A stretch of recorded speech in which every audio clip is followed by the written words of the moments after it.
What's up, my sacred friends? Maggie here, and I want to welcome you guys to my brand new channel over here on Sacred Queens Essentials, which is actually my small business as well. But on this channel, you can kind of consider me as your new small business hub for entrepreneurs kind of going into the bath business. So with that being said, guys, I miss you so much. It has been months, I think, since I even put a video out. I believe my last video was around my birthday, and then kind of after that I was just on a hiatus, guys. I really had to take some much needed time to myself for my business. I just moved, if you guys haven't noticed, my brand new setup as well. But yeah, your girl is back and I'm ready to help you guys, okay? So the feel will be a little bit different over here on Sacred Queens Essential. I'm kind of merging over from self-care, self-help, spiritual care, and kind of merging my channel more on that business savvy entrepreneur side, and helping other women or other businesses with some of the struggles that I have been facing in my own business. Okay, so that brings me to today's video. Today's video is going to be a top 5 customer service tips for small businesses. So let's go ahead and jump right into it. We all know customer service is imperative for a small business owner. You kind of have to do more of the legwork. You kind of have to come correct, if that makes sense. We don't have a lot of hubs or customer service or AI chatbots to respond to our customers. So I thought this video was very important. So let's go ahead and jump into number 1. My first customer service tip for small business owner is be responsible and available. Guys, I cannot even stress how important that is. Engaging with your customers, even if they're not necessarily in the buying stage, replying to comments, replying to any questions that they may have. Being responsible and available is so important, okay? I would not recommend, say a customer has a question for you, I would not recommend taking 3 to 5 days to respond. If you can, as soon as it pops up as a notification, I would say being responsive and being available kind of builds that trust there. Whether it's on the phone, whether it's through email, whether it's on social media, whatever your contact method is, make sure to reply to these emails and your future customers. That was definitely a big mistake of mine. I remember even taking days to respond back to comments on a video because in my brain I would be like, okay, I saw it, I kind of responded in my head, but I never respond to the person. And you just never know, you might miss out on a potential customer, on just a potential follower, and you really want people to get to know the real you as a business owner. So being responsible and available is definitely my top 5 tip. My second customer service tip for small businesses is to personalize the experience. And what I mean by that is just little personal touches that can make and build a relationship with your either former or new potential customer.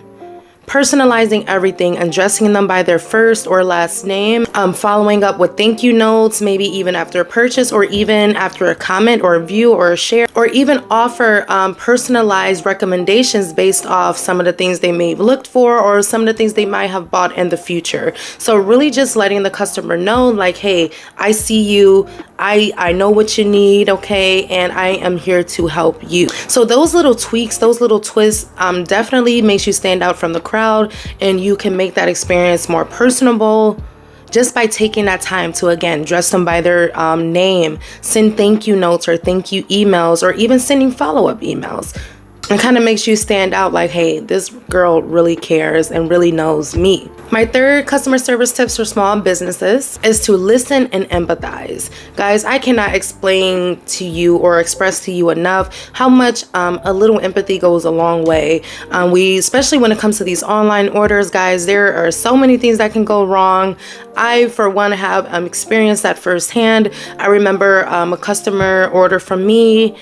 She ordered one of my she ordered one of my oils, and I ended up sending her the wrong size. And when she brought it to my attention, I was empathetic, I was apologetic, I jumped right onto the order and sending her something new. I didn't ask for anything back, you know, it was my mistake, but I sent her the right size bottle not only did I send her the right size bottle of oil, I sent her some other little goodies as well to kind of go with it, as well as a new thank you card. So this girl is expecting just a replacement order, but this girl ended up getting a whole new box because I was just so empathetic, and I was just so, honestly, just so sorry, because I know she was a little bit further away and shipping and all that might have taken a little bit longer. But when I tell you I was on it, I was responsive. I'm gonna even try to show some snippets here of the conversation.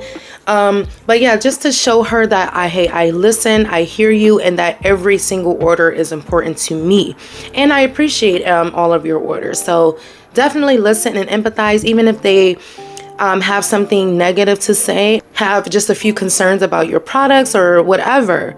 Take time to listen, don't take things personally, and always just try to show that professionalism when you're dealing with your online customers as well. My fourth customer service tip for small businesses would have to be ask for feedback and act on it. Asking for feedback is so important, guys, because we can be selling and shipping all of these orders, and it's kind of like nerve-wracking not really knowing what people think of them, right? Or what kind of their reaction is. So I always ask for feedback. I always make posts. I always make polls and comparison Q&As, whatever you have to do to try to get some feedback, okay? Because you want to take constructive criticism. You want to hear out your customers, right? Because those are the ones you are selling to, your audience. So you definitely want to take that into consideration. This is not the time to be defensive. This is not the time to defend your brand or whatever. You're simply just asking for feedback because you want to know how to make your products, your brand, your interactions even better for your future clients or customers. So that's even something that I do even on my Etsy shop, my kind of my end note, my tag note, just kind of say, hey, I hope you enjoy your package. Let me know. Just let me know if you can give me some feedback or something that I might have missed, something I can do better. All of your feedback is welcome. So I always encourage my customers to comment, to reply, to comment under my products, to I even go as far as doing surveys and doing polls and that sort of thing, because feedback is so important. And again, take it with a grain of salt, take it however you want it, but you definitely want to know the outside world's opinion, because we might think we have the greatest project, the greatest concept in the world, but it's still important to hear what other people have to say, especially if you're looking for new customers.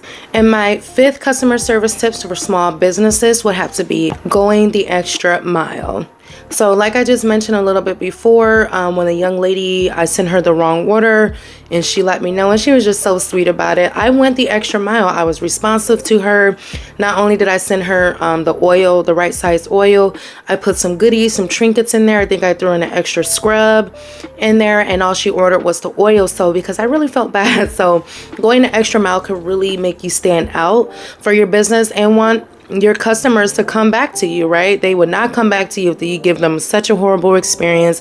Your tone is off, your response is off. Then eventually you're going to end up looking like a scam. You're going to be ending up looking very unprofessional. So yeah, even if you're adding just a sample of your product, offering some discounts off of something, you know, just really going that extra mile. And it doesn't even necessarily have to be after something bad or a mistake has happened, right? So yeah, it's always good to look for opportunities to go that extra mile for your customers, because it will make all the difference and have your customers coming right back to you, okay? So all right, you guys, that's all I have for this, and I really hope you can use these tips into going into your bath business, and hopefully these tips kind of set you up for success later in the future. All right, so again, that's all I have for this video. I love you guys already, and I will see you in the next one. Peace.